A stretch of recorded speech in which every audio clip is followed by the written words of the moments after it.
તો મહેસાણાના વિસનગરમાં 5.5 ઇંચ વરસાદ નોંધાયો છે। વહેલી સવારથી બપોરે 12 વાગ્યા સુધીમાં મહેસાણામાં 5.5 ઇંચ વરસાદ નોંધાયો છે। મહેસાણા શહેરમાં આવેલું ભમરિયા નાળું પાણીમાં ગરકાવ થયું। પાણી ભરાતા ભમરિયા નાળામાં દૂધ લઈ જતું વાહન પણ ફસાયું। ભમરિયા નાળામાં ભારે વરસાદ બાદ એક તરફનો રસ્તો બંધ થયો। એક બાજુની અવરજવરને બંધ થતા લોકોને હાલાકી પડી રહી છે। વહેલી સવારથી વરસાદ વરસી રહ્યો છે ત્યારે અત્યાર સુધી સવારના 6 વાગ્યાથી 12 વાગ્યા સુધીમાં 5.5 ઇંચ જેટલો વરસાદ અત્યાર સુધી નોંધાઈ ચૂક્યો છે।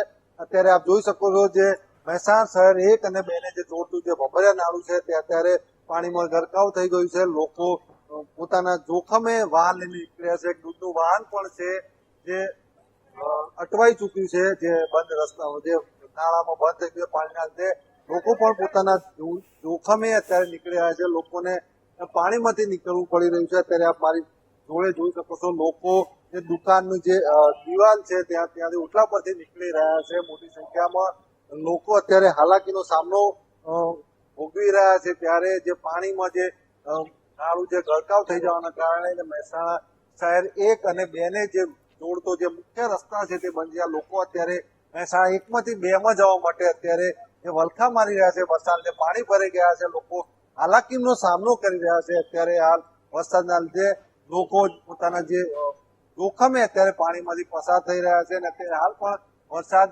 વરસી રહ્યો છે। તેથી જોવાનું રહ્યું આ જે વરસાદ છે તે ક્યાં સુધી ચાલુ રહેશે અને લોકો કેટલી હાલાકીનો સામનો કરવો પડી રહ્યો છે। Patel, media news, Mehsana.